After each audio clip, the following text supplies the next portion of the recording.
Go get him! Taylor! Why did you run away? Security police. I'm in charge of this man. No longer, madam. He is now in the custody of the Ministry of Science. Take your stinking paws off me, you damn dirty ape!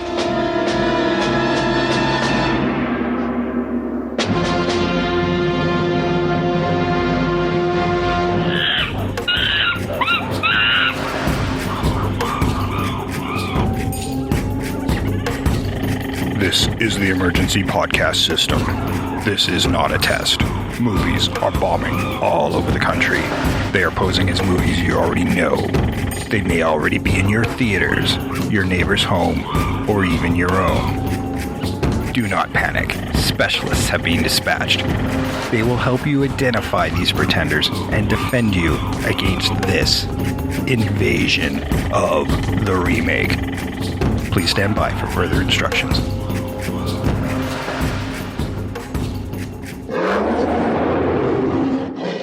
Welcome to the invasion of the remake and the final week of PrimeApril Ape-ocalypse. Yeah, I've renamed it. It's now PrimeApril Ape-ocalypse because of all the theoretical complaining about the monkey last week, even though I haven't actually heard any complaints yet because it technically hasn't come out yet as people have heard this or hearing this as of this recording, but I'm sure it'll come. Last week we did Monkey Shines, and this week we wrap it up with the most obvious one, the one I'm sure everybody wanted us to do, and we are going to deliver on Planet of the Apes from 1968 and the 2001 Tim Burton remake. Oh boy, we're going to have some fun here, and with us today, as always, is Trish Coughlin. Hey everybody. And Sam Stepanenko. My spaceship is still flying. And... well, that's good. we don't have to give you a pill for that then. No, and I haven't crash landed on a strange planet in the future with apes that have evolved to the dominant species that you know of. That I know of. It could be changing as we speak. It could be changing. In theory, human beings are kind of descended from apes. In theory, we are kind of living in a world where apes have evolved to become the dominant species. And our own resident monkey, Jeff Omega. Oh, hello. Hello. This is going to wrap up PrimeApril Ape-ocalypse, and if you guys liked it, make sure you let us know, and we might bring it back, because there are more apes and monkey movies we can do, for sure. Mm-hmm. And we'd be happy to do so, because this was a fun month for us, I think. And we had a nice mix. We had some horror, we had some comedy, and science fiction. Just straight up action. It's good. It was a good month. Cap it all off with generic summer blockbuster. We have everything. It certainly was. Because there's certainly no science in this fiction. I do feel this was where part of Tim Burton's soul was crushed. Yes. Yeah. But you know, not to just jump the gun, but as I was saying to Amelia, and when we were watching it yesterday, I was just struck so much by... Like, it's very shocking how that movie has so much going for it, and, like, it just doesn't mesh, it doesn't meld, it doesn't work, but there's a lot going for it. It looks fabulous, and there's some great performances like that. Rick Baker makeup is so good. So good. Yes. Yeah, Paul Giamatti is so good in that movie, too. Yeah, Paul Giamatti, Tim Roth. I mean, there's so many great actors and performances in there. I think if it hadn't have been a remake and stood by itself, it would have probably done a lot better than it did. I think there's part of it is the comparisons to that original film, which is just so strong in terms of storytelling and character development. The weird thing that I had no idea about until yesterday is this Planet of the Apes movie did make money. Like, it had a 2.65 multiplier. Like, it more than doubled its money. The remake had a budget of $100 million. It's a big budget movie. I mean, it is a Tim Burton, and he was very bankable at the time.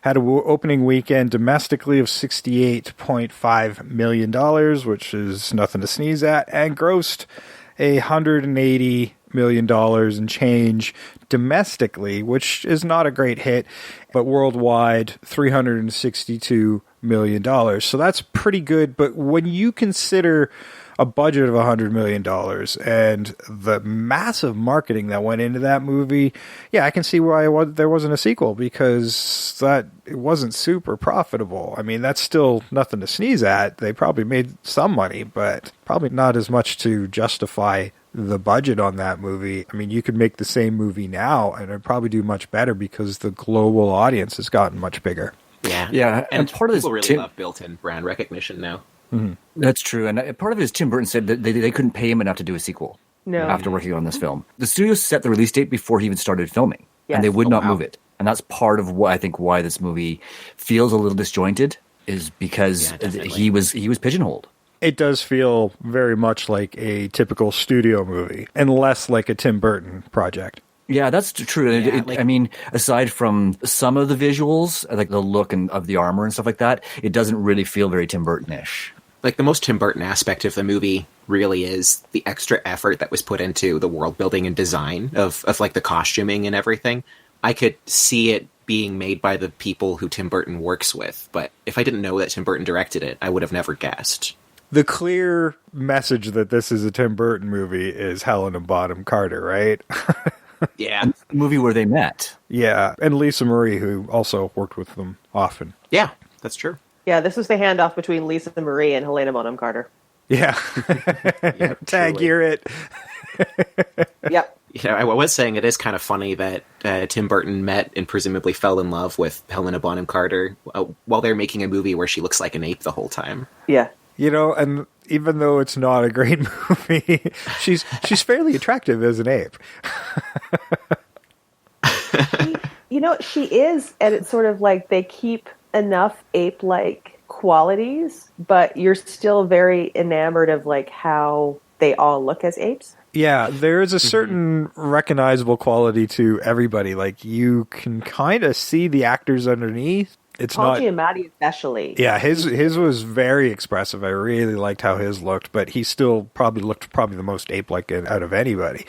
But you could still see some of the actor underneath all that. Unlike the original movie, even though the makeup was pretty good at the time, it didn't allow for a ton of expression, and you certainly didn't get to see the actor underneath it so much. You're just trying to go mostly by voice recognition.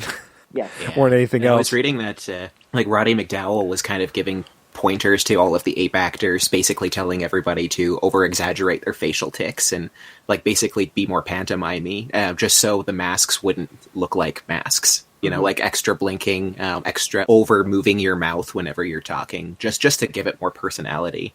Yeah, definitely. I feel like Roddy McDowell was more comfortable in the makeup than some other people in that original movie. Well, he was probably one of the few veterans in that cast, along with Charlton Heston, of course. Definitely the most experienced actors on that set at the time. Mm-hmm. And it was a brutal shoot for Charlton Heston, from my understanding, for the original Planet of the Apes from 1968. He was sick for most of that shoot. They're shooting in the desert from May till August. Man. Subsequent sequels shot in that desert would be usually in the fall or winter seasons. For obvious reasons, because at some point everybody in cast and crew probably passed out from what I was reading. From heat Can you imagine how hot those costumes are? My God.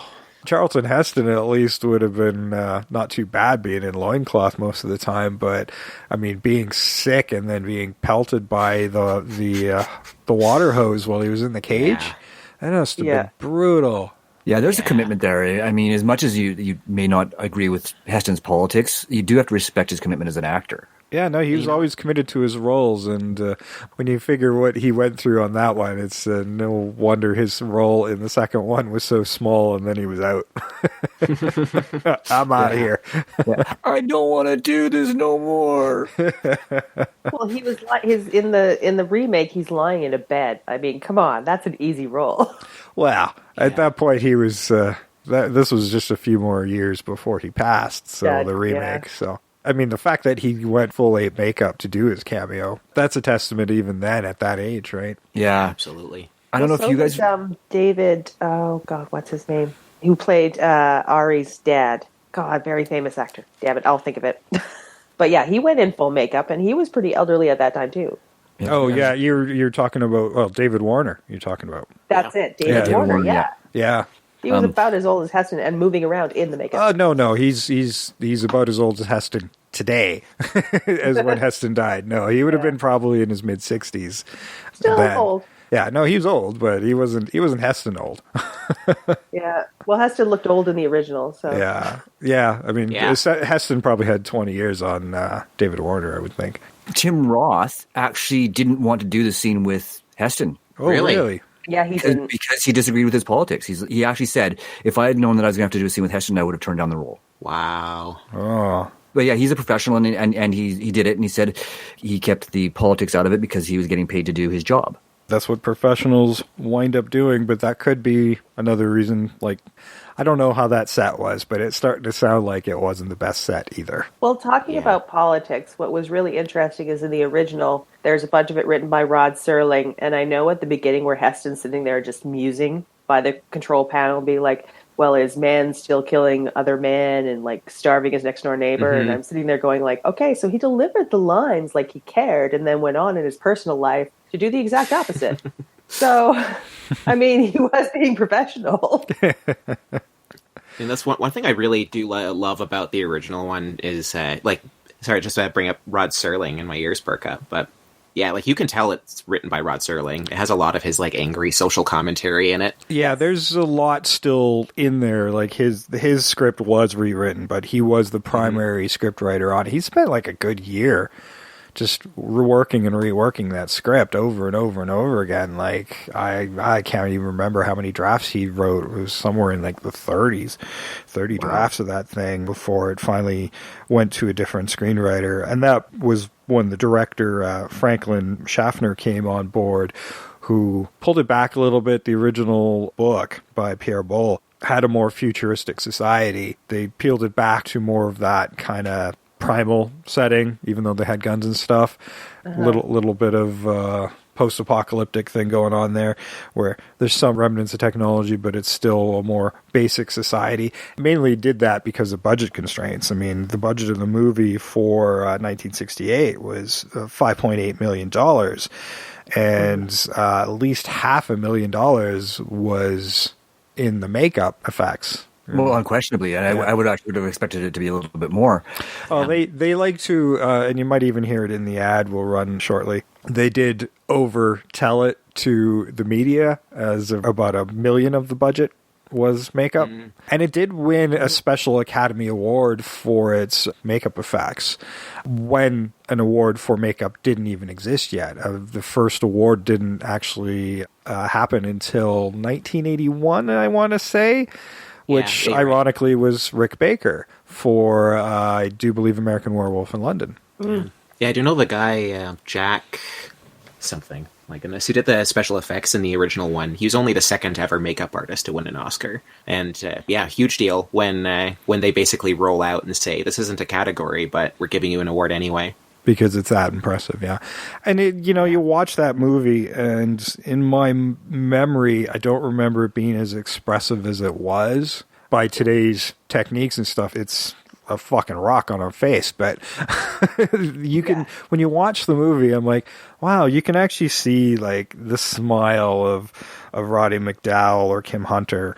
Like, you can actually see some expression in that makeup more than I actually remembered from my youth. And maybe that was because I remember the TV show where they barely moved at all. Yeah. I definitely think that the later the movies kind of went on, the more the masks became like literal actual masks instead of a multi-piece appliance.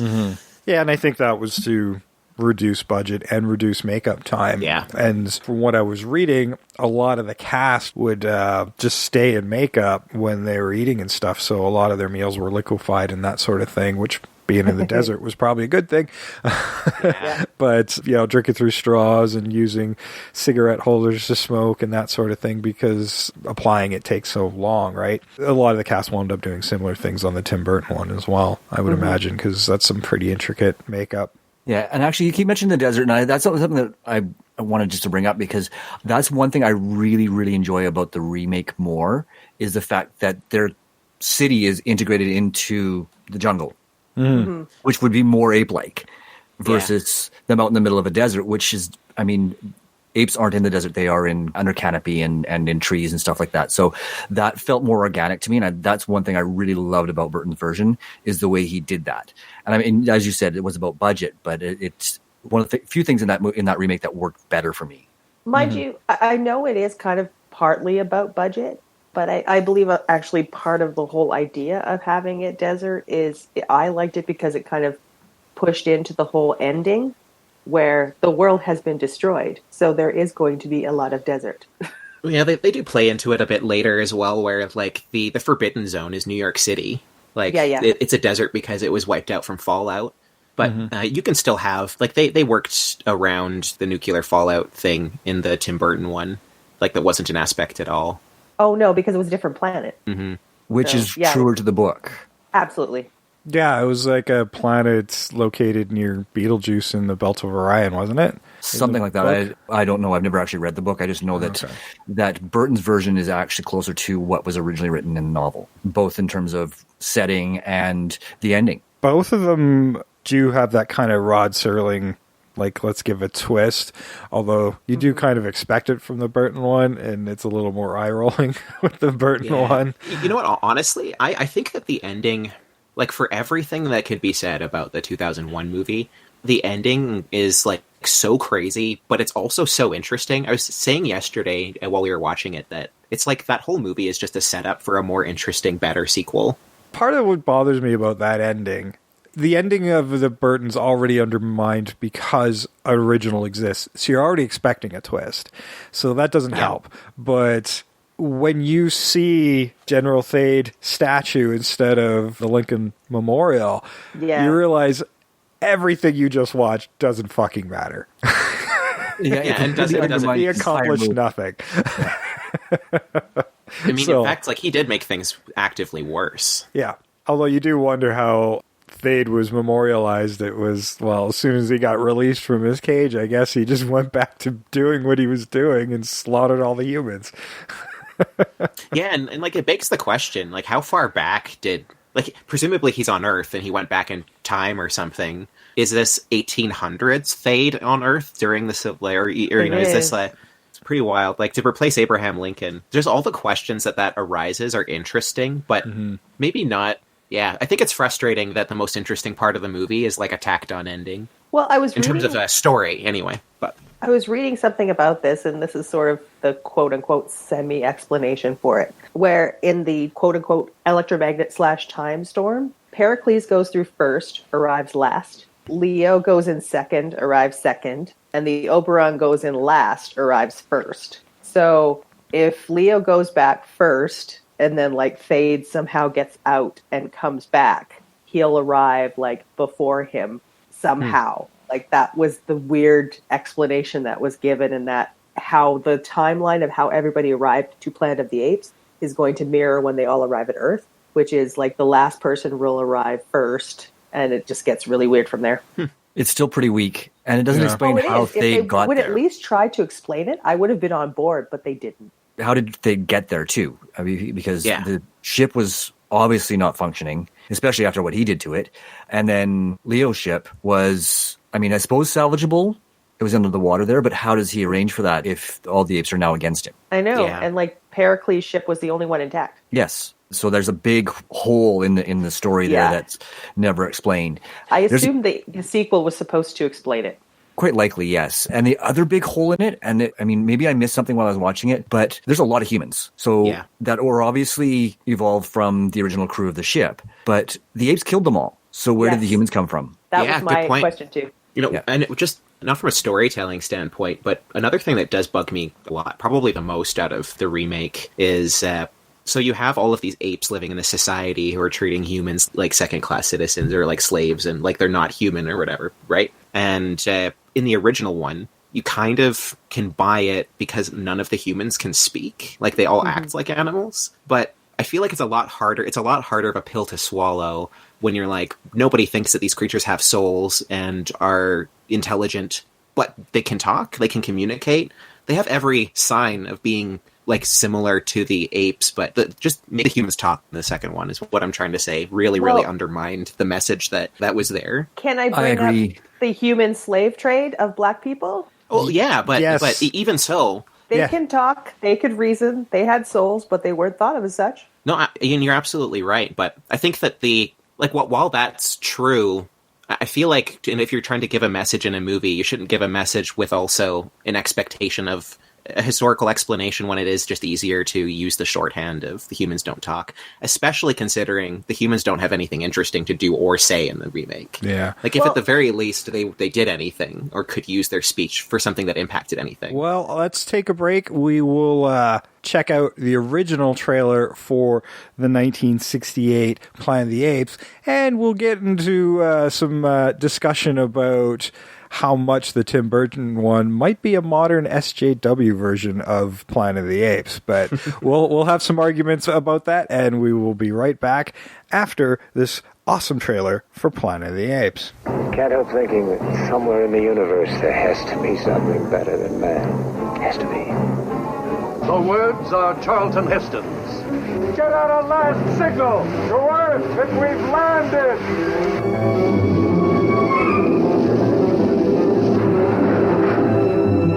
The world he finds out in the galaxy will challenge every idea you've ever had of civilization. A planet where man is the lowest order of living things, and the superior beings are apes.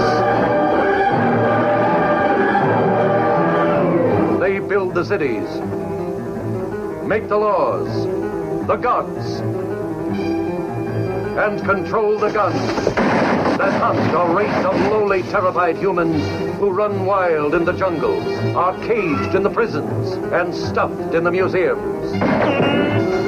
20th Century Fox transforms the motion picture screen into Planet of the Apes. Pierre Boulle's finest novel since Bridge on the River Kwai. The world gone insane. An upside-down civilization that could not be real. Yes, a world of madness and terror. Man has no understanding. He can be taught a few simple tricks, nothing more. You did it. You cut up his brain, you funny baboon! It's a man! It's a man!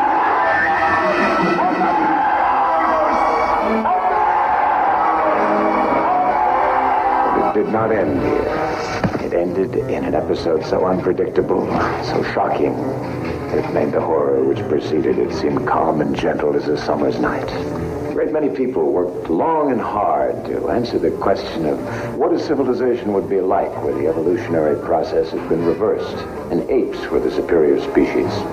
Hundreds of technicians and the largest number of makeup artists ever assembled assisted the producers, the writers, the director, and the cast. Dr. Cornelius, Roddy McDowell. Dr. Zira, as played by Kim Hunter. Dr. Zayas is portrayed by Maurice Evans.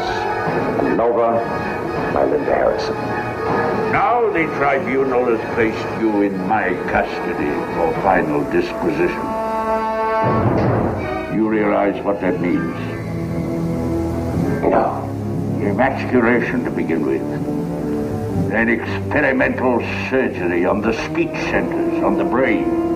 Eventually a kind of living death. Planet of the Apes, beyond your wildest dreams. And we're back. Woo. Yeah. Love those classic trailers. You know, I was reading that all of the the drum, percussional instruments and everything, like the first atonal movie score. It was. Jerry Goldsmith wore a gorilla mask while composing it. That's very method for your music. Yeah. It's interesting you bring up the soundtrack of this because when I was watching the movie, I was actually astounded at how little of a soundtrack there actually was. There's a lot of moments in the movie that are quiet, like as far as music, and they're just letting the actors be, especially that final moment with the damn you blew it up, all that stuff with the Statue of Liberty. It's stark. There's no music. It's just the rolling of the ocean. And that's what makes it work. I think that makes it more powerful. Yeah, it lets you sit on the moment and feel that impact of that realization that he was never on another planet. He was on his own. He had made it home. just thousands of years too late. And especially the first time watching it, it's like, oh, wow, that is, and it really rocks you. The first time you see it. I mean, I don't know how many times I've seen the original. Certainly more than once, obviously. More than twice even. I remember being probably about 10 or 11 and having, and sort of they were all on TV fairly regularly. So I loved them and watched them. I haven't watched them in a long time, mind you, just because it's there's so much out there to watch. Sometimes it just, you don't think to go back to these classic films. And I mean, I still love the first one. It's, as an adult, I'm not finding it as good as I remembered it, but it's still a superior film by far. Yeah, it is really good. It was my first time watching, well, I was mentioning before we started recording, but when I watched the first one a couple days ago, we ended up just rolling it into watching all 5 original Planet of the Apes movies. Nice. It's been the first time for me since I was probably 16. And yeah, they held up. They were all better than I remembered, other than the first one, which I've, like Sam, like I've seen a lot of times. It did take me by surprise at how good all of them were. I was going to do that as well, but then I was worried I'd get confused about what happened in which movie, which can sometimes they can bleed together. I wanted to do it, but I figured, much like that year, I would probably get them confused, so I will probably continue afterwards. Yes, absolutely. I'm going to do that later today. And I love the prequel ones that they're doing now, and I'm sure we'll talk about them somewhat because they had all their homages, and they tried to sneak them into the Tim Burton one as well. You know, they twist them on its head. You know, get your paws off me, you damn dirty ape. The line's kind of turned around, so it's Michael Duncan Clark's Attar who gets to say it instead to the humans. Let's get into the cast of the original Planet of the Apes here for 1968, based on the novel by Pierre Boulle, who also wrote Bridge on the River Kwai, which was also another fantastic film. Screenplay was by Michael Wilson, who wrote Bridge on the River Kwai. Rod Serling also worked on this script, most famous for The Night Gallery and Twilight Zone, and additional dialogue was by John T. Kelly, who is uncredited and wrote for several TV shows like Dr. Kilgare and the Alfred Hitchcock Presents television series. Yeah, so let's get into this. Directed by Franklin Schaffner, who directed Patton and Papillon. Charlton Heston, of course, stars as George Taylor, best known for Ben-Hur, The Ten Commandments, and we talked about him in our very, very first episode. Omega Man. That's right, the Omega Man. Roddy McDowell is Cornelius in this movie, and we have talked about him a whole bunch that I actually had to write off the page. He may be the actor who we've talked about the most on this show. I think so. I have 6 including this one. 6 including this one, yeah. I was thinking the other day, like, Roddy McDowell, he's one of those actors where, like, you know, he died a while ago now, and he's kind of not present in the kind of pop culture consciousness, and he needs to be talked about more. He was a phenomenal actor. Well, we've talked about him a lot, and absolutely. The first time we talked about him was in episode 45. That was Fright Night. Correct. Then episode 102. Class of 84. That's right. I skipped ahead because in episode 69, we talked about... That was right. Poseidon Adventure. Then in episode 151... Bedknobs and Broomsticks. And then fun. That was a very fun episode. And most recently in episode 216. That would be The Black Hole. He was in a lot of stuff that we've done. Yes. He's the original that guy in that thing. He really is. He might be, yeah. I remember him doing some voices on Pinky and the Brain as well. Yes. Yeah. No, he's one of those guys who just he just wanted to work. He's like, oh yeah, I'll do that. Also starring the beautiful Kim Hunter as Zira, but we can't tell she's beautiful because she's under a whole lot of makeup on this one, but she's a very accomplished actress who is best known for Streetcar Named Desire. She was Stella in that movie. And she's still working. She had a movie out last year. Yeah, no, she's still going. Maurice Evans was Dr. Zaius, and he was in Rosemary's Baby, The Jerk, and it was in a ton of stuff. He had a great career as well, and if you watch the first prequel movie, Rise of the Planet of the Apes, there is a gorilla introduced in there named Maurice, which I'm pretty sure was named after Maurice Evans. I can't corroborate on that. I haven't read any facts, but come on. That seems kind of obvious, doesn't it? Yeah, it's pretty in your face. Yeah, I mean, Dr. Zaius especially is like one of the most memorable apes out of the movie. Mm-hmm. He's the one everybody remembers, and I mean, he's quote unquote the bad guy. And there's something I want to talk about that, but I'll save that for. I'll wait till you're end of casting, but I have something to add as well. Well, the Dr. Zayas thing, I keep thinking of the Amadeus song. The Simpsons episode where they do the Planet of the Apes stage production. You can talk. He can talk. That he was can talk. running through my head the entire time. Me too. It was very distracting. Help me, Dr. Zayas. I'm going to have to go look that up because I've never seen it because I'm not a Simpsons watcher. It's fabulous. It's really funny. It works so well. James Whitmore was the president of the assembly, and he was in the Shawshank Redemption. So he was in some good stuff even long after this movie.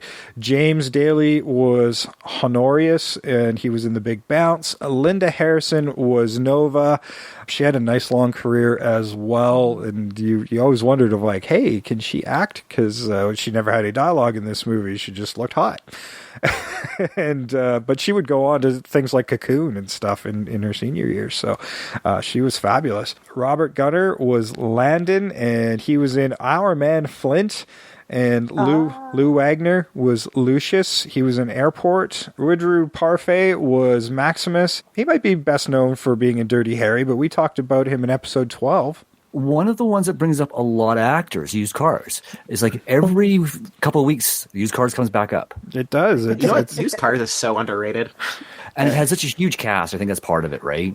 Yeah, I think the Jeffs like it more than I did, but you can go back to episode 12 and get my opinion there. Jeff Burton was Dodge, and he was in a different Flint movie, In Like Flint. And Buck Cantalion was Julius. And I wrote down a few things he was in because I thought these were great titles. The Acid Eaters. That's a great title. Octoman. Also a great title. That's a sci-fi original. Oh, this one's probably my favorite. This is probably my favorite. Please Don't Eat Mother. Oh my. I can't wait to see some of these movies. I'm working on my Shudder original script right now.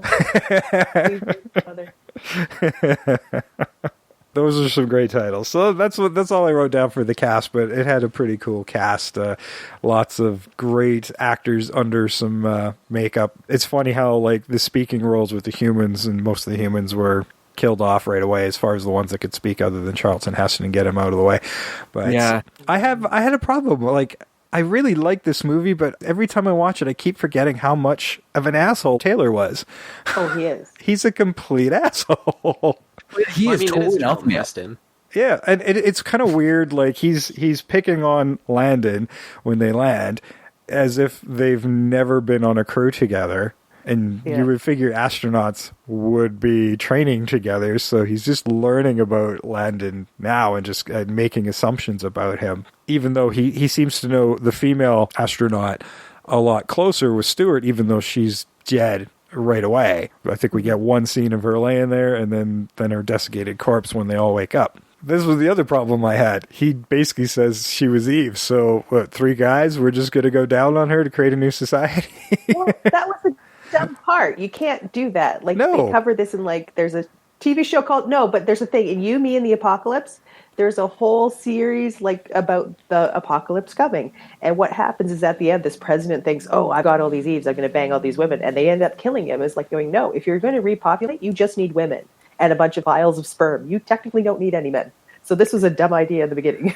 Well, and let's not forget about the degradation of the genes. I'm like, yes, you have 3 men knocking up 1 woman. But yeah, that was my first thought. The children, when they start relating, they're still 50% hers.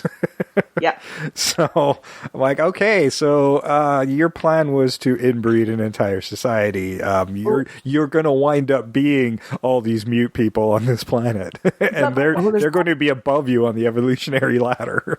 My other problem with it seemed to be that, I don't know, like the one other that wasn't Langdon and wasn't Taylor, the other astronaut, Dodge? like Dodge seemed to have like a background in like biology, but the other 2 didn't seem to. I didn't know what they were doing. Like a biologist makes sense on a sort of space journey like this. Like you'd have a biologist, you'd have like somebody that specializes in animals. Like Taylor's specialty didn't seem apparent to me. Like, I didn't know. I got the feeling Taylor was the pilot. I didn't know what really Langdon did.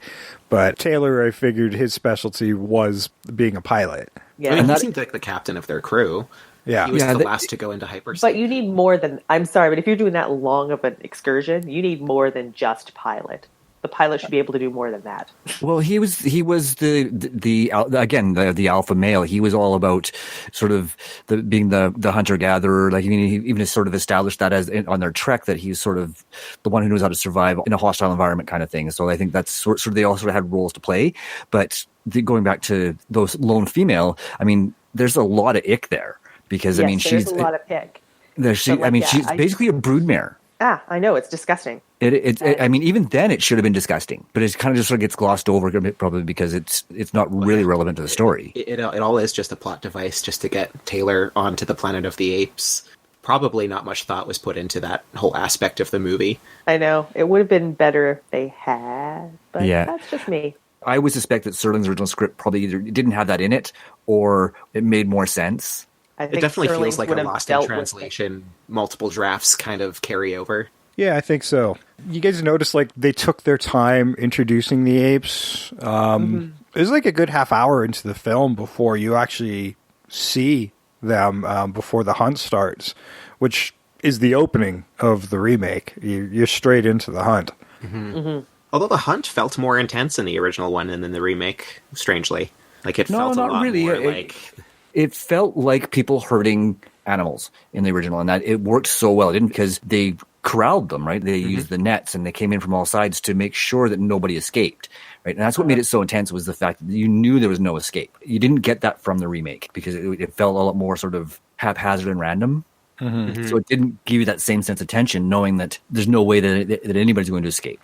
Yeah, there's a conspiracy factor to the original that I kind of appreciate as well, because Dr. Zaius seems to be very familiar with the fact that there might have been a different society, and he's very resistant to this coming out because it would disrupt the society they have and all their beliefs that they currently have. I think Burton addresses it a little bit, but it's a lot more clumsily handled in the script. The original kind of takes on that whole idea, which is basically what humans had did, where they used kind of like religion and beliefs to like keep in place all these power structures. And if anything came to threaten the power structures, you had to get rid of it because, oh my God, we can't have people thinking stuff. And yeah, I mean, very explosive. Like, if just thinking if it's an analogy, somebody hiding information about the origin of our species that directly contradicts all known religions and politics is like, it's very explosive as a concept on this planet. And even on Earth, like the idea on any planet.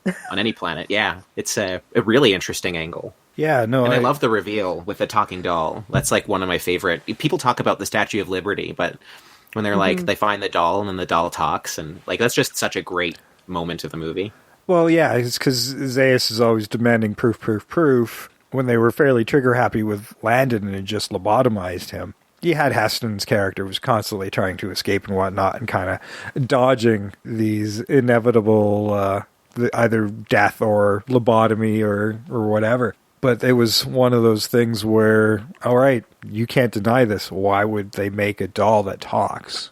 Yeah, and that's your first clue that they're actually on Earth. Yeah, he hasn't clued in that this isn't Earth yet, but you would think that would be somewhat like, hey, we had dolls like this on our Earth or whatever, that maybe things are starting to click in for him. No, I only just read this right before we started recording, and I'd never heard this before, but apparently there was multiple endings written for the movie, and the one that they went with was the one that Charlton Heston chose. That's correct. That's what I read as well. I don't know about the other endings, though. No, I wish they'd exist. So much of our cinematic history is kind of lost. And we're seeing that with even more of like old VHS movies that have never gone to DVD and the less likely to hit Blu-ray, and our cinematic history is just kind of going away in some regards, at least the lesser known stuff, and that's a shame. So I'm kind of hoping that somebody will rediscover this stuff and we'll get like an ultimate Planet of the Apes, and we get to see some of these other endings if they were even shot. Who knows? They might not have even been shot, but release the script drafts then. That'd be cool to awesome. see. Yeah. In general, actually, as a small aside, I would love if people started making more readily available script drafts. There are some great script resource sites online. Go check them out. Joe Blow's Scriptorama comes to mind. And I found an unmade Friday the 13th script on there that was fabulous. So, oh, wow. Yeah, so go find them. They are out there. The resources are out there. Maybe I'll try to throw a link up on our social media at some point and give people some stuff to read over their self-isolations. Yeah, when you should be listening to us. Yes, after you've listened to us, of course. Now, I guess talking about script revisions and stuff, what ended up being my rabbit hole for this episode was reading about everything that happened with Planet of the Apes in between the last original canon movie and the Tim Burton one, and it was almost remade 2 or 3 times. But the most crazy one, which I was kind of alluding to before we started recording, was Oliver Stone's version of Planet of the Apes. Yes. Which, it's very crazy. Basically, the story boils down to one of his producing partners who made all of the movies with him was a huge Planet of the Apes fan and thought Oliver Stone's the perfect guy to make the movie. So he got a meeting together with a bunch of studio execs. They asked Oliver Stone, and he said, I just watched him a couple days ago, wasn't a big fan. My producing partner, he's more into it. So his producing partner flounders, meeting's going really terribly. And then Oliver Stone just steps in and is like, what if all of time was a circle and there was these cryogenically frozen Vedic apes that had the secret numerical codes to the Bible that predicted the end of all of mankind.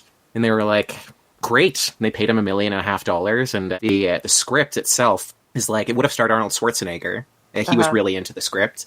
And he's basically a scientist who discovers how to travel back in time through genetic memory because the apes invented a deadly disease that was going to wipe out all of humanity. The disease is babies while in the womb just aged to the point of they're stillborn elderly men, like baby Benjamin Button or whatever. Because all of the babies are dying because they're too old in the womb, a guy figures out how to go back in time to Paleolithic man era and how there's an advanced society of apes in the Stone Age who are maybe also from the future and maybe time is a circle. And yeah, there's just lots of crazy batshit nonsense. I honestly encourage anybody who's interested to read more about it because I'm just scratching the surface. This sounds just as insane as his Conan stuff. Yeah. Wow. I'm obsessed a little bit. And there's some versions, tons of people attached to this project at any given time. This was going through, it was in development and then dropped and then development and then dropped and then development. This sucker was, people kept trying to do it for a very long time, which is kind of why I think that they had basically said, we're releasing it on this date in order to make it actually happen. Yeah, commit. It's we have an end date now, so we have to make it. And then they had to rewrite the script to bring the budget down, and there was a whole bunch of other stuff because there's actually supposed to be an ending where he lands in a baseball stadium and it's apes playing baseball, and that's how he finds out. I didn't know about that one. Royal. Yeah. No, and that sounds a lot more fun. I guess there were 3 endings written, and at least 2 of them were shot. Yeah. The baseball one, that's actually really funny because with the Oliver Stone one, the reason that the actual reason it didn't get made, because it was in full-on pre-production, but when it got canned, the studio changed executives basically, and then the new executive read the script and was like, do you know what this movie needs? It needs a scene where our hero is kind of walking past a bunch of monkeys playing what seems to be baseball, but there's something missing. And our hero knows exactly what it is. Oh, man. And he became convinced that the key to this movie was the human teaching monkeys how to play baseball. And Oliver Stone was like, I already got paid for this. I'm not really going to, I'm not even a big fan of these movies. So, he just left. Well, was this the Bull Durham Field of Dreams era? I have a feeling that it was during that baseball in movies time. I think it was. I think it was early 90s. So I think you're exactly right. God damn. This is why execs don't make movies. Yeah. That's terrible. So bad. Oh, shit. All right, let's take a break, and we will come right back after the trailer for the 2001 Tim Burton Planet of the Apes. a story, and some will say it was just a fairy tale about a human who came from the stars and changed our world.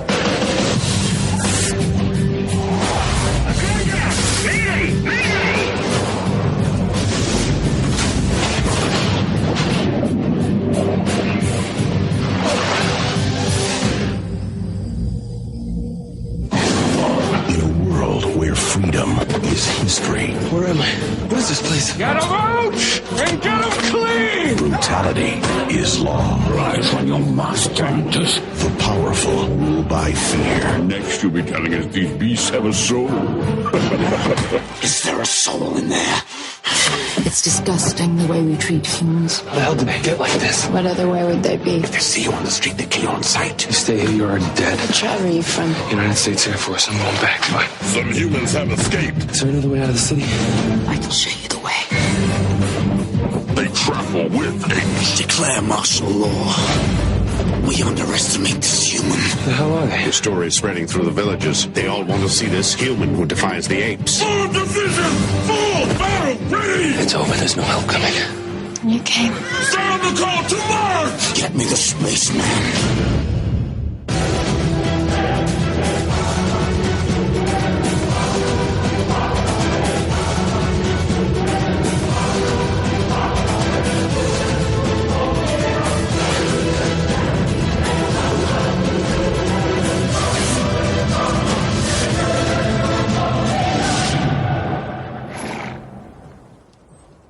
Kill them all.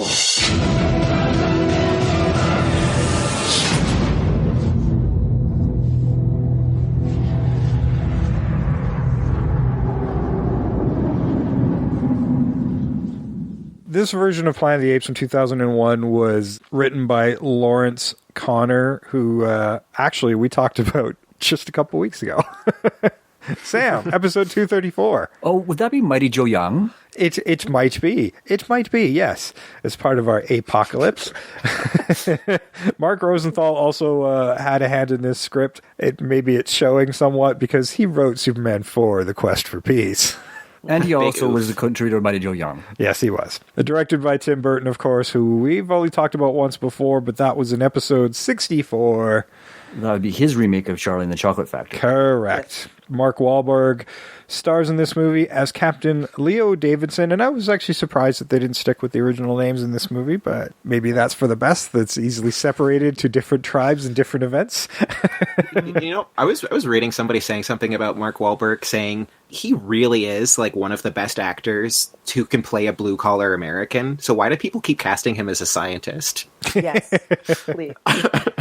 Like, it's not a suited role for him at all. Again, I got more of the feeling he was more of a pilot, and even though he was kind to the monkey during training, he was definitely had resentment that monkeys were replacing these pilots in these research missions. And it was mainly because they were lab animals, and they've deforested the planet. That's part of the story in this movie. There's a lot of social stuff in this movie. Humans deforested the planet, so what's left of nature has been put into zoos and made lab animals in space stations and whatnot. But we've talked about Mark Wahlberg before, a few times before. First time was in episode 5. I wasn't there for this one, but it was The Departed. It was The Departed. The Departed. And then again in episode 91. I was there for this one. That was the Italian Job. And then again in episode 144. That was Charade, The Truth About Charlie. Yes. Also a fun one. I really liked Charade. Yeah, I really like Charade. Notice none of us are saying that about Truth About Charlie.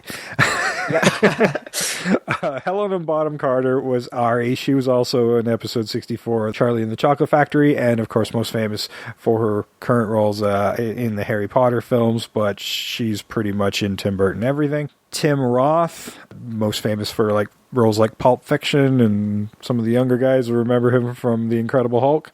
He played Thade, and over-the-top villain. Yeah. I loved him in this role, though. I thought he was good. Regardless of, I just loved him raw. Yeah, he's good. And he gives it all. But that villain was written way over the top. Like, there's no out-and-out bad guy in the original film, you kind of see why Zaius is so resistant to believing in Taylor and trying to quiet them. And Thade, he's, for the most part, tries to keep secrets. He'll kill his own kind just to cover up, like, their discovery of the spaceship. He doesn't want that getting out either, but he mainly has political aspirations and he'll do anything to get there. I think there was something sort of missing. There should have been something with Thade's backstory. Like, it's not so much about keeping humans down in order sometimes. It's just he just freaking hates humans. And we didn't really get an answer on why. I got the feeling he wasn't that fond of apes either. No, because like, he's terrible and there's power-hungry. Humans, like, it's impersonal in the way. When he's talking to Ari, I feel like this is the trying to be the explanation. When he's talking to Ari, he's like, "You care more about I love these humans, but you don't care about me." Like, I think that's supposed to be like a partial explanation or somewhat, even though it's kind of awkward and doesn't really work. You kind of get the feeling that there's supposed to be sort of this unrequited attraction to Ari, but it's kind of clumsy. Because it's really apparent at the end there where he puts his hand up, is like he's trying to say, I did this all for you kind of thing, and it just doesn't quite work because he's so unlikable you can't empathize with him in this moment. And also, like, she's never shown in the movie anything but like fear and dislike for him. So I feel like if there was any connection between the two, that would have been a moment that could have been sold. But yeah, exactly. I mean, as far as we knew, he was just a random stalker who just was obsessed with her. As far as we knew, like, just who happened to be a general. Like, we have no idea. All right. Also starring Michael Clarke Duncan as Attar, and of course most famous for roles in The Green Mile, Armageddon, and Sin City. Paul Giamatti. I don't know if he's famous for Daredevil, but he was famous for playing the Kingpin even in animation. So I guess that did become a recurring role for him. Paul Giamatti was Limbo. He's always a constant favorite of mine. 12 Years a Slave, Man on the Moon, Private Parts. Sideways. Big Fat Liar. Yeah. Shoot 'em Up. They're Sideways with the wine one. Shoot 'em Up was awesome. Barney's version. Estella Warren, best known for Driven, given Better or Worse. And it's much Driven makes Planet of the Apes 2001 look like an Oscar winner. That is one shit-ass movie. Don't watch Driven. Yeah. One of the few Stallone-written things that was just complete trash. It's not well shot. I could go on the rest of this episode of why I don't like Driven. It is so bad. Cary Hiroyuki Tagawa is Krull. I love this actor. Most people remember him as, I don't remember his role, but as the villain in Mortal Kombat. Mm-hmm. But great Asian actor, and I think he had such a great kind of stern, understated role with this Krull character, this disgraced general that Thade had disagreements within the army, and of course Thade came out on top of that one, and he winds up being taken in by Ari's family in service to them, and he's very loyal. And in my notes, I actually wrote down, I'm like, I love Krull. He's awesome. Yep. Yeah, he was my favorite character in the movie next to Paul. Well, you're not supposed to like Paul Giamatti. He is a slaver after all. But he did play it well. So infectious. Yeah, he is. I also love David Warner. He's not in it very much, but he plays Ari's father, Senator Sandor. We've talked about him before. I mean, he's most famous for being in Tron and Star Trek 5 and 6, but we talked about him in episode 159. I missed it. I'm sorry. Oh, that was The Omen. Oh, you know what's funny? Is I just watched Cursed, and I actually watched the scene where he died, and I never made the freaking connection. Oh, man. Cursed is good. Chris Christopherson's in here, and I'm actually surprised at what a small part he played in this. Most people remember him from Blade, but he's a spectacular actor who got no fucking screen time really in this movie. So he's also like an incredibly prolific musician. He's a huge actor to just be a cardboard character played by anyone who has 5 minutes of screen time. Yeah. I was reading, and he just really wanted to work with Tim Burton. Oh, fair. Wild. We have actually talked about Chris Christopherson before, and that was in episode 38. That would be Point Blank and Payback. Payback in particular. Eric Avari was Tivol, and we talked about in episode 61. Oh, I missed that one. That would have been The Mummy. Yes. That's where I remember him from. He was so darn it, yeah. Now it's clicking. Yeah. Lucas Elliott Eberl was Byrne. He was in Letters from Iwo Jima, a nice big movie. Evan Park was Gunner in a different ape movie. That would have been episode 78. King Kong, I didn't miss that one. Yeah. Lisa Marie was Nova, best known for other Tim Burton movies, Ed Wood, Mars Attacks. If you saw a big busted, tiny waisted woman, that would have been her. Yeah, and I wonder if naming her Nova was a nod to Kim Novak's character, even though she was kind of really a secondary character in the remake. Nova was the non-speaking human. Mm-hmm. No, but yeah, I think that when there's two movies and then there's the same name, there's got to be not a coincidence. Yeah, Nova would have been Linda Harrison's character, but it was clearly just a nod, and I honestly don't even remember Nova's name coming up. This movie is also instantly forgettable most of the time. There are some notable cameos, though. If you're really looking through the makeup sometimes, you can catch them. Deep Roy was a Gorilla Kid, but not a surprise. Tim Burton's worked with him many times. Kevin Grievous, who's best known for writing and directing some of the Underworld movies, and also playing one of the big Lycans. He was actually Limbo's one of his handler gorillas in this movie. Rick Baker plays an old ape in this movie. Yep. Linda Harrison, the original Nova, played Woman in Cart. And of course, Charlton Heston had a scene dying on a bed as Zaius. They don't call him Dr. Zaius, they just call him Zaius. And there's lots of other cameos, I'm sure you'll spot. These are the ones that I thought were most notable to mention. So. Yeah, especially like the cameos by original cast members, right? Yeah. I'm surprised that Kim Hunter wasn't in it, because she, as we mentioned, she still acts. Yeah. I thought she did have a small part. She might have. I might have missed it. I could have missed it, or she just didn't want to do it. I don't know. There was one you didn't say, and I don't know if it's like a cameo, but it's Glenn Shaddix, who has worked with Tim Burton like a lot. He was Otho in Beetlejuice, and he was that senator who came in with Lisa Marie. Oh, yes. With a really deep voice. Yes, and I was looking at him going, like, he's so familiar, and that's how I actually stumbled upon that one. I'm like, oh, of course Glenn Shaddix is in this, because he's pretty good. Yeah. And Burton loves him. Mm-hmm. Yeah, he's got such that recognizable voice, and Nightmare Before Christmas, they work together a lot. Uh-huh. He was one of the more unique-looking gorillas. He looks like Maurice from the Rise of the Planet of the Apes, so that type of ape. But I did like from the original film where there seemed to be a hierarchy. They only had 3 types of apes, and you could kind of tell them apart, like the chimpanzees were the scientists, the orangutans were the theologians and politicians, and then the gorillas were the army.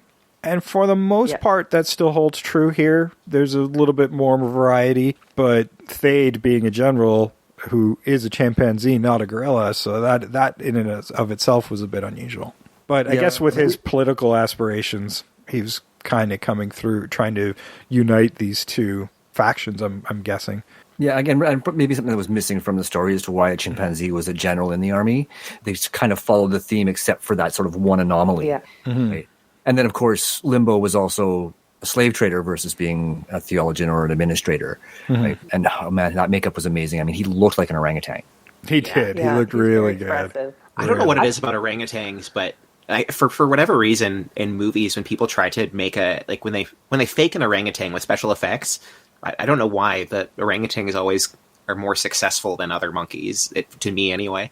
Like in the mocap in the Planet of the Apes other remakes and Paul Giamatti in this one. Just like something about orangutans that you can really get across in makeup or special effects. I don't know what it is.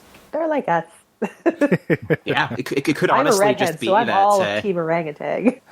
Yeah, maybe they have similar eyes to people, and it's just the eyes. But the only thing I was kind of disappointed too is Ari is not a scientist in this one. She's just an activist. Yeah, she's a human activist instead of an animal She's activist. She's that PETA, Greenpeace, 90s activist. Yeah. Or 2000s activist with a Friends haircut. Yeah, this is where I kind of when I said this is kind of the SJW version of Planet of the Apes, where they talk about the humans having destroyed the planet even before the time travel aspect, and the animals being used for research in zoos. That's the only place they exist. And then you have the animal activism in here as well as a fairly big theme, where Ari's trying to free the slave humans and help them escape as well.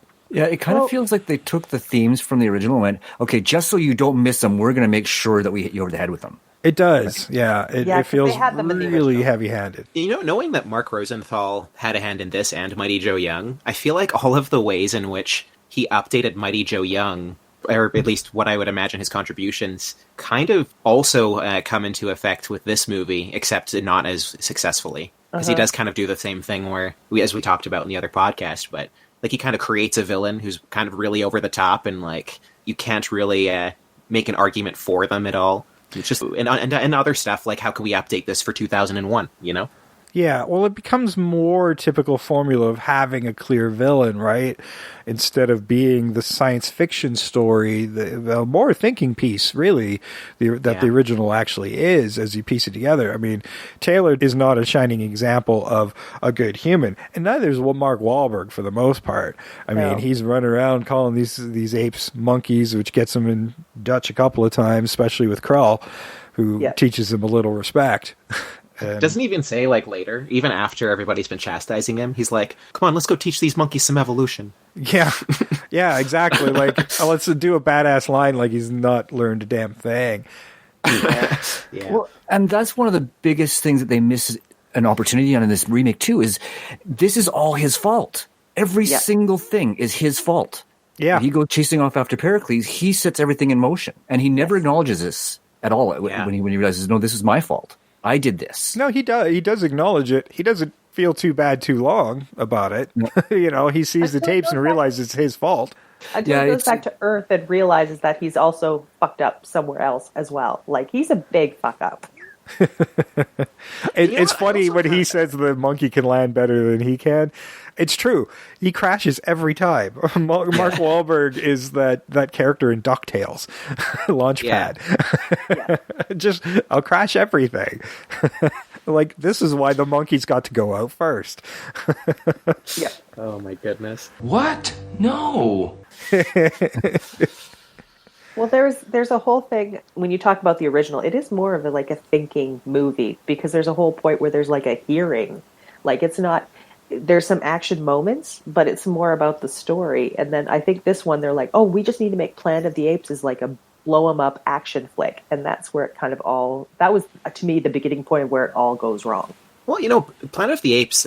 I feel like this Planet of the Apes is like the first modern remake, at least in my mind. Like it has a lot of the hallmarks of how you remake a lot of movies, but I think it's like also maybe the early cautionary tale that people ignored. But yeah, it's like, oh, we'll remake it, but we'll make more things explode. That seems to be the way they do it. I guess that just thinking about what we're saying about Mark Wahlberg just causing everything, if Thade wasn't such a two-dimensional, like obviously evil villain, the movie would have had more time to like breathe with like the stuff with Mark Wahlberg's character, which I actually think is more interesting, like the fact that he is the cause of everything. Mm-hmm. But you're not really allowed to think that. Yeah, if they would have concentrated a little bit more on the political structure and cover-up that's going on, we would probably had a much more interesting movie, because the Tim Burton one just kind of dumbs down what the original is and is heavy-handed and very quick on trying to get some of those messages out. Very quick on the fan service. They're very much like all those big lines that you would expect are there. Some big moments. Even the crashed space station resembles the Statue of Liberty in the sand. Yes. Mm-hmm.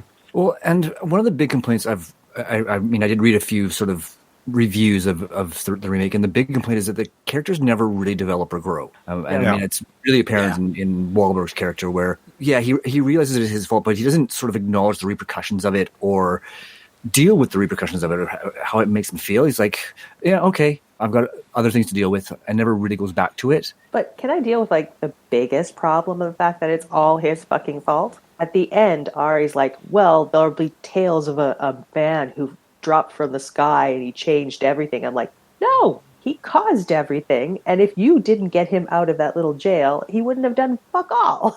Like, there's that too. He becomes a savior at the end when he was the worst one.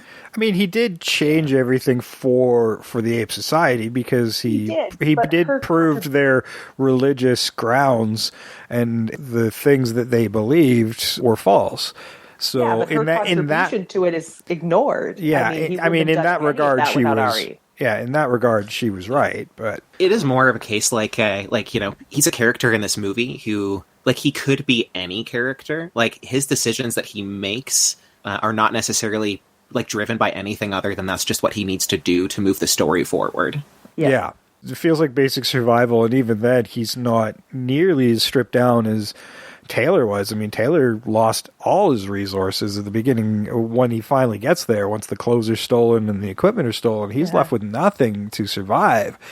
And he's got his ship, and he has a gun for about 10 seconds until Krull destroys it. Yeah. So there's the whole anti-gun message, which is kind of ironic. Yeah. Well, you know what? It's not really. There's the anti-gun message. Then at the end, Thade gets a gun from his dad, Charlton Heston, and that becomes a whole thing again. So it's, I don't know. It's gun, it's anti-gun. It's all over the place with that. Yeah, that's true. And then he goes back to Earth, and there's a ton of guns there. It's a whole thing. Yeah, I think he only told the apes to do is arm themselves. Yeah. Mm-hmm. Can we talk about the other elephant in the room?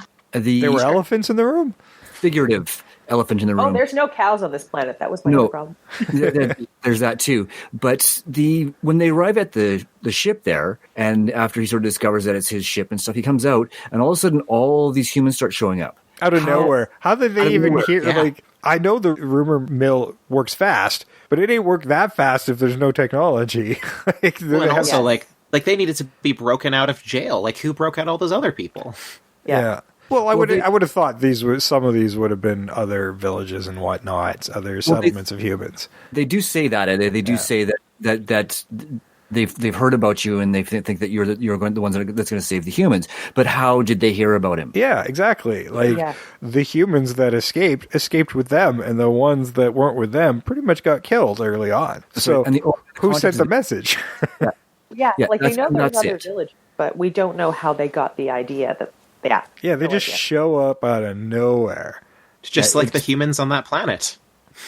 Yes. Yes. Yeah, it's so unlike Burton, just sort of throws something into a script just for an action scene. Everything he usually does makes sense. It ties into the rest of the story. I don't know if it's so unlike modern Burton. This might have been, you've seen Alice in Wonderland, right? No, I haven't, because I've been really disappointed in his remakes. So yeah, well, it's not a remake, but it's more of a sequel. But regardless, I've been disappointed in everything he's done based on somebody else's material. Yeah, and I kind of feel like with this one, I got the sense that, usually with Tim Burton movies, if he's not also writing it, he, at the very least, is very involved with the script on a script level, and I kind of feel like, out of all the movies I've seen, even some of his newer ones, which are not as good, I feel like the disconnect between him and the script is probably the biggest in this one out of all of his movies. That's a really good observation, actually. Yeah. Now, Burton, Sam nailed it on the head. Burton's best when he's working on original properties rather than concepts, because it popped in my head at how bad Dark Shadows was as well. And even Miss Peregrine's was, not great. Yeah, I'm trying to remember that one. I think I liked it. I haven't seen it. But Sleeping Hollow, although not original, he kind of tapped into it. I loved Sleepy Hollow. I thought that was really good. Yeah. I would say that's the best work he's done based on somebody else's material, for sure. Absolutely. But it's also one of those stories that lends itself really well to the ways Tim Burton tells stories. Yes. Right? And Dark Shadows should have been that. Yeah, because he's really good with dark and gothic. Yeah. But, that one something didn't click there. Yeah, maybe too much source material on that one. Maybe. Okay, anything else you guys want to talk about here? I mean, there's still quite a bit of things we can compare. Oh, there are a lot. Well, I have to say, going back to the whole Mark Wahlberg saved us all crap, it's a trope in movies that bothers me the most, is this guy saved us, but it's the guy who caused the entire problem. It's the same problem I've had with Iron Man in several movies. It's the reason you're in a fucking mess, but you're thankful that he got you out of the fucking mess that he created. No, you should be mad at this person, constantly. Yeah. Well, at least he was adult enough to clean up his mess. But True. Mark Wahlberg doesn't clean up his mess. Better. Yeah. Yes. No, he doesn't. As a matter of fact, he stirs the pot, then leaves. Yeah. Yes. Yeah. He's like, okay, well, I've saved the humans, and I've dissembled all of your religion. I'm going to fuck off now. Right? It just leaves them at the most precarious spot in their history and just fucks off. Oh, actually, there is something I wanted to mention. Is one thing that I think they did really well is establish that Thade is from...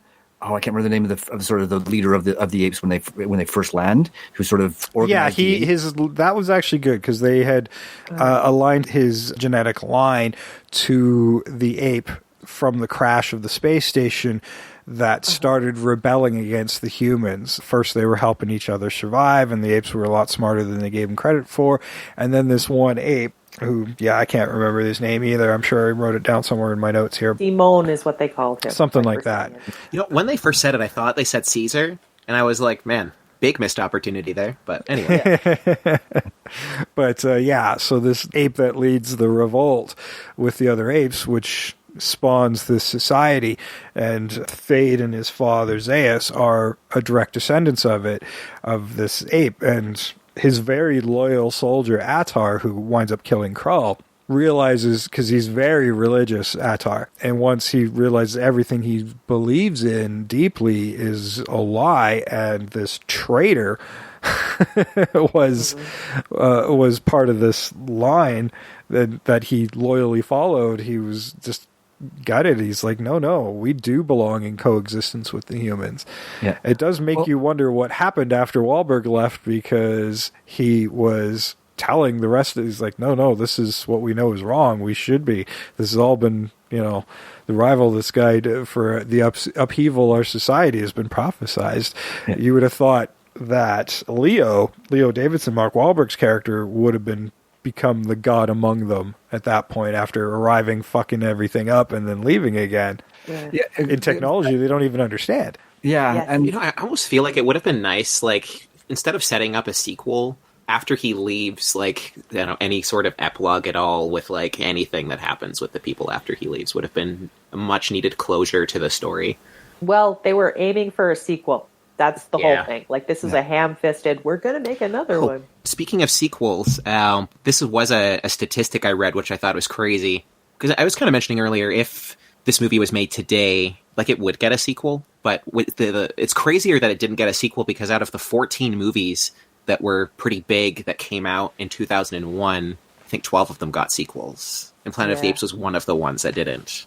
And in some of the ones that did get sequels are ones where you're like, I can't believe that got a sequel. So, well, $362 million on a $100 million budget, and with the heavy marketing that had, I can see why that just wasn't profitable enough. The original movie went on from its $5.8 million to do $32.5 million, so pretty good. And it was one of the first, if not the first, movie to have a lot of toy and merchandising tie-ins, which is, for 1968, that's pretty early. That is really early, yeah. That, I mean, people usually credit George Lucas with the merchandising and stuff over Star Wars, and that's, this is like almost 10 years before that. Yeah, no, this kind of sets that market up and saying, hey, we are marketing this to children. I mean, you think about it, Planet of the Apes, it was a G movie and had male nudity in it.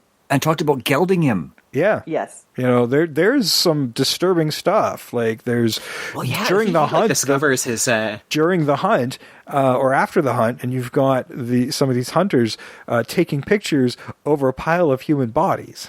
Yes. They had some corpses hanging there's upside human down. bodies hung upside down, like fish. Yeah. Like it's really disturbing, and like some of that movie, it reminded me of Cannibal Holocaust, which is wild. And some of that is intact in Burton's as well, but I find that scene, the version of the original, far more disturbing than what Burton did. But that scene, when I watch it, is like going, oh yeah, no, that's big game hunting. Mm-hmm. Yeah. This is perfectly in line with what happens. Yeah, well, it does make sense, but it's more disturbing because you're seeing yourself among the bodies, right?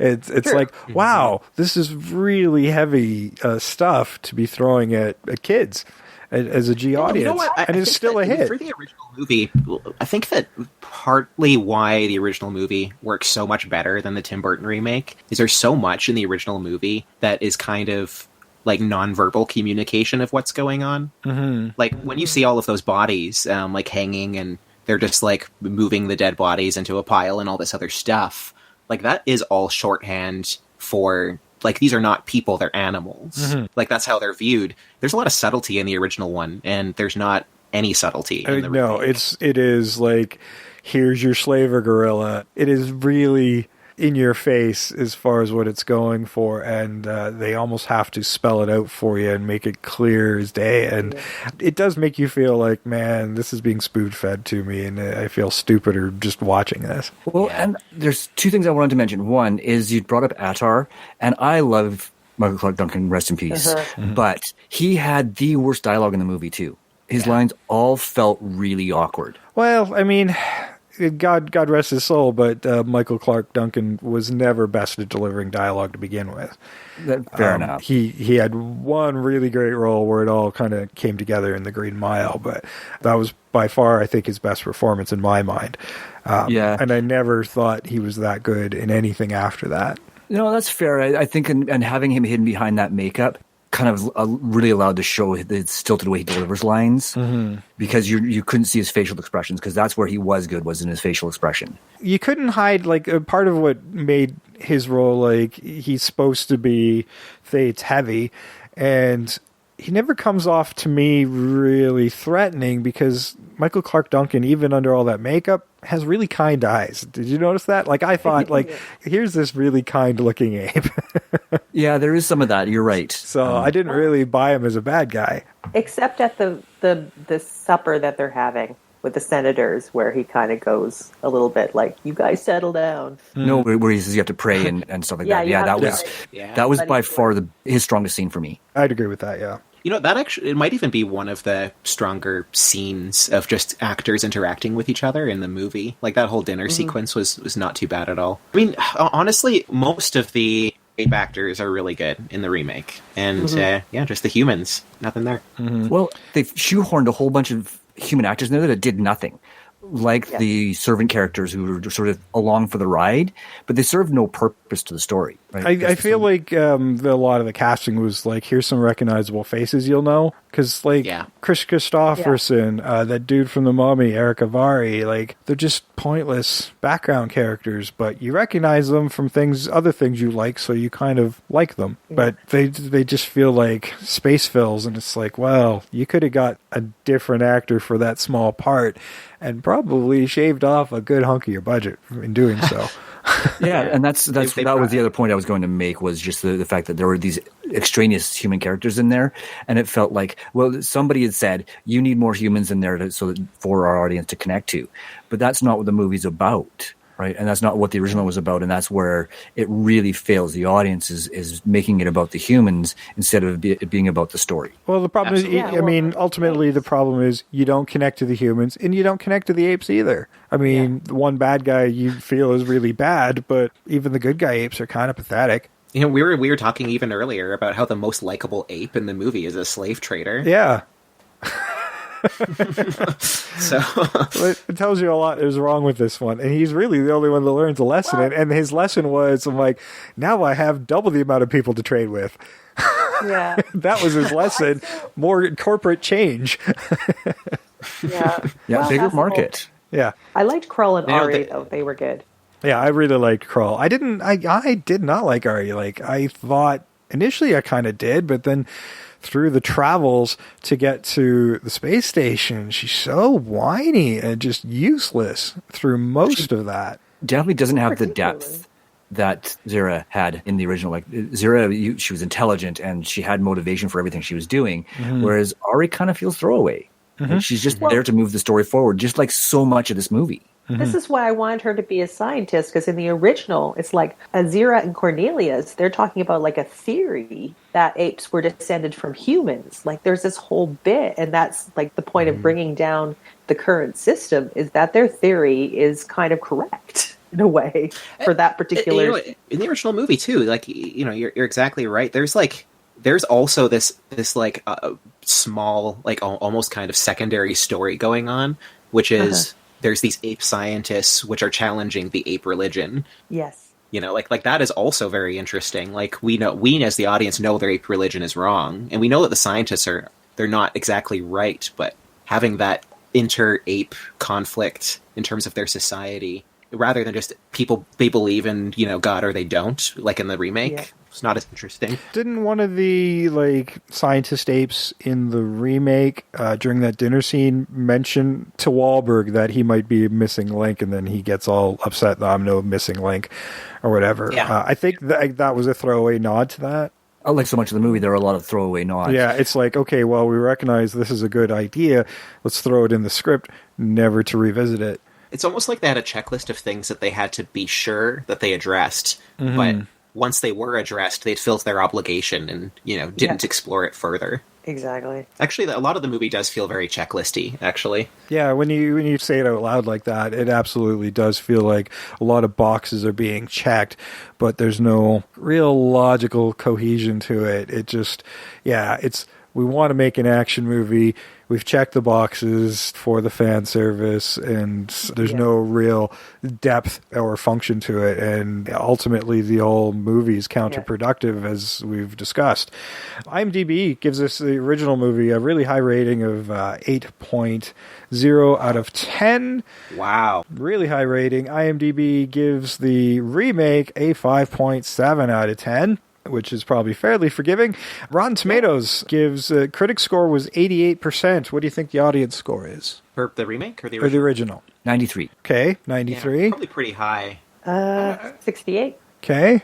I would say probably in Sam's ballpark. I'd say it'd probably be in the 90s. Okay, well, like I said, the critic said 88%, and the audience pretty much agreed at 87%. Okay. So they were pretty much dead even. That almost never happens. Critics weren't so kind to the remake, though. The critics gave 44% to the film. Any guesses on what the audience's perception of the film was? Ooh, higher or lower? I feel like a Price is Right game is happening here. It is, I'm going to go with 38%. Okay. You said a 44? 44 was critic one. I'm gonna say, I don't know, 52%. All right. That was my guess, was 52. Can I do 52 too? Yeah, sure. You could do 52 also. Okay, thank you. But Sam was closest, and he still overshot at a whopping 27% audience score. Oh, wow. Yeah. Audiences really did not like this movie. I just thought since it was successful that, it's usually what happens is when the critics dump on it and it still makes a decent amount of money. Usually it's the audience that's a little higher. I was betting on that. Well, I think a lot of the audience was like Jay and me, where it's like, okay, cool, Tim Burton, Planet of the Apes, gotta see it. So you go. When you've got fans of Tim Burton who are us, you've got fans of the original Planet of the Apes who are us. It seems like it's going to be great. And those trailers were pretty awesome at the time when you're not having context. And it looked pretty cool, which is why it had a nice big opening. But unfortunately, it doesn't deliver. I mean, this movie, if it had been more cohesive and had a more thinking aspect to it, like these prequel movies have introduced, it would have gone on to be a $500 million movie or more. Yeah, well, because it was the highest opening. I think not the highest. I think it was the third highest opening weekend ever for a movie when it came out. Yeah, it was big. Yeah, it had a huge built-in audience. Yeah, just didn't get the revisits to the theater. And I'll be honest, until this weekend, I had not seen it since I saw it in the theater with you, Jay. I'm trying to think. I may not have either, to be honest. You know what? Honestly, the last time I watched it, I think also is when it came out. And I know I know me and Sam didn't contribute to the dollar take because it was a screener for us. Yeah. Yep. I think my friend Mike was with me as well. Oh no, I remember he was at Rise with us. Yeah. And he was like, even before the movie started, if the monkeys talk, I'm fucking out of here. I'm like, have you seen a Planet of the Apes movie? Yeah. I'm like, you might as well go home now. Right? It's gonna happen. That's the whole point. I think I'm in the same boat as everybody else. As I went to the movie in the theaters, and this is the first time I've seen it since then. So it never. There's a reason for that too. Yeah, it obviously didn't sit well with any of us. And if you're just looking at it from a makeup standpoint, oh wow, does it look good? Like the sets look good, and it's well lit, and there's some great actors under some great makeup. It looks amazing. It's just not particularly good.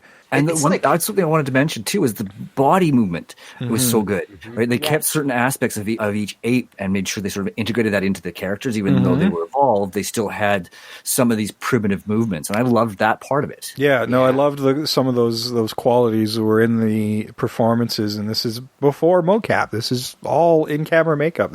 Looks really good.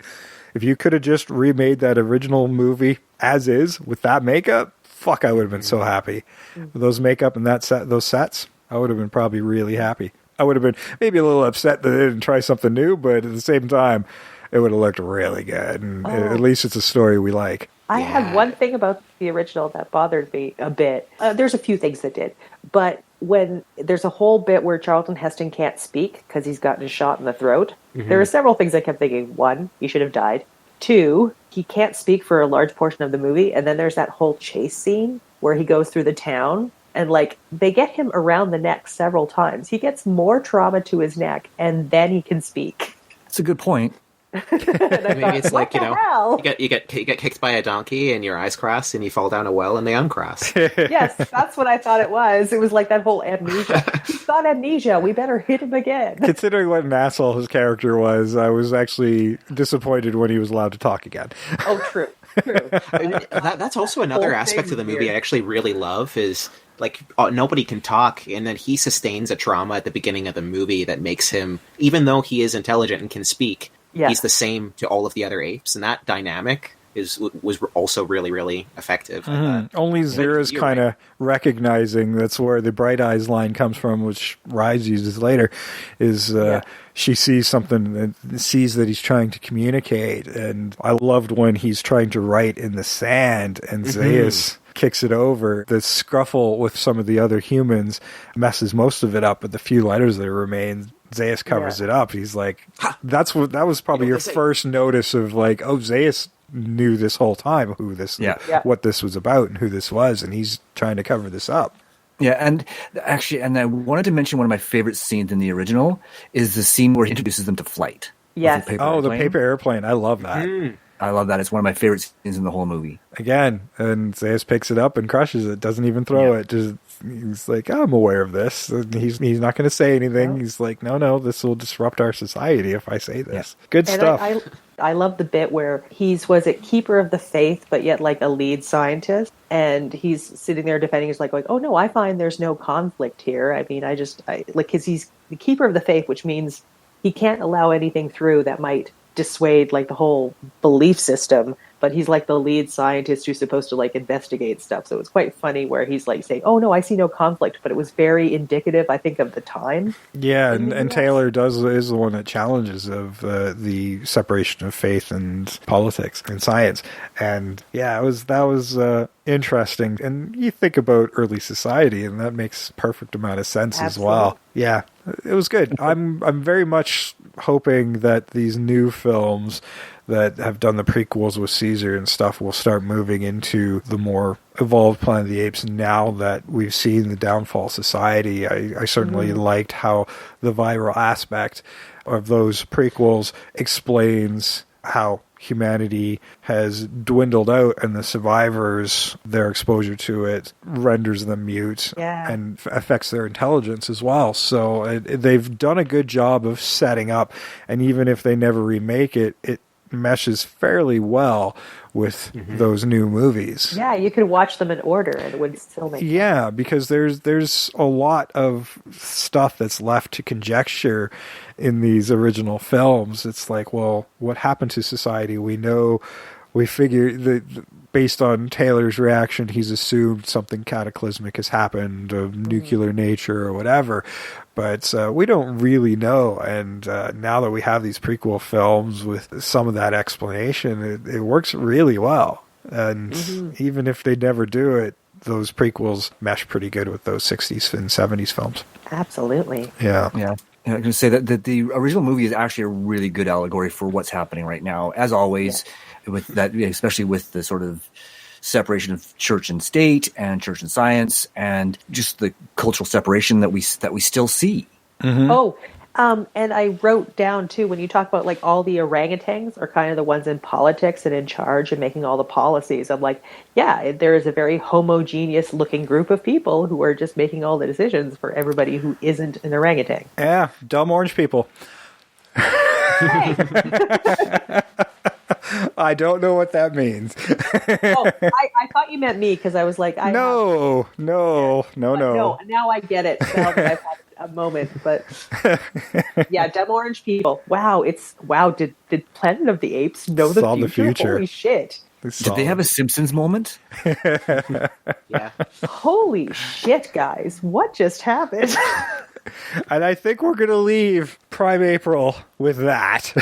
Because what a great place to leave it with dumb orange people. Stop putting orangutans in the office. Yeah. That's the lesson from PrimeApril. Yeah, PrimeApril. Now you got me thinking about his facial expressions even. Oh my god. And making all the wrong decisions. Yes, he very much is an orangutan in Planet of the Apes. Yeah, it's just bureaucracy. Yeah, for sure.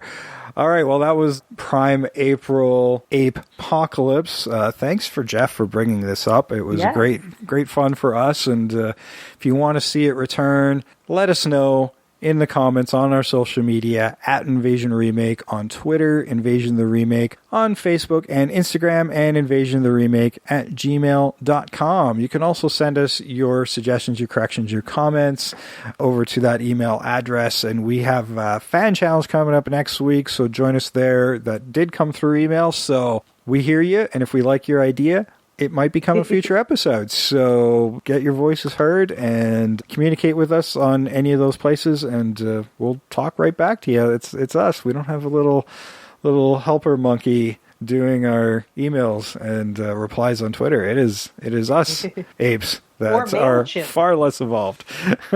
Far less. Trust me. I know who does the Twitter, and I know that person is definitely not evolved. And make sure you tell your friends and family about the show. We're, of course, in a ton of different places, and we're now on Spotify, so there's even more options to find us. So just tell them to find Invasion the Remake. Search us out on all your favorite podcast platforms. You can find our link tree on our social media, and we also have a new website as a central hub as well. Sam, give them that web address. It is invasionoftheremake.wixsite.com/podcast. So you can find it there, and of course all our episodes over at Libsyn as well. Apple Podcasts, Google Play, Stitcher, lots of places. There's no excuses. You can find us everywhere, even on frickin' YouTube. So find us in all those places, and we will continue giving you episodes each and every week, even under these isolation conditions. And hopefully we'll be able to convene back in studio sooner rather than later. But stay healthy and be supportive of each other, and we're happy to entertain you during this weird era in our history. Very weird. Yeah, you've been isolated for like a lot longer than the rest of us. So I know, and just I don't know if any of our listeners are going through this, because like my time clock is real messed up. Like I cannot get up. Like I'm up all night, and then just wondering if anybody can determine the difference between something that's really bad and just normal day crying. What is normal day crying? It just happens. It's what you do when you normal day drinking. Yeah, I guess. Okay, well, not always when I day drink. None of those things are normal to me. Oh no. Okay. All right. Well, I've been Jason. I am always Sam. I continue to be Trish. And I always come back as Jeff Omega. And we are out of here.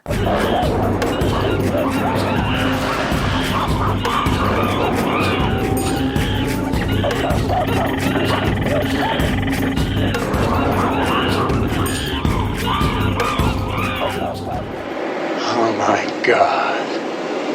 I'm back. I'm home. All the time it was. We finally really did it. You maniacs! You blew it up! Oh, damn you! God!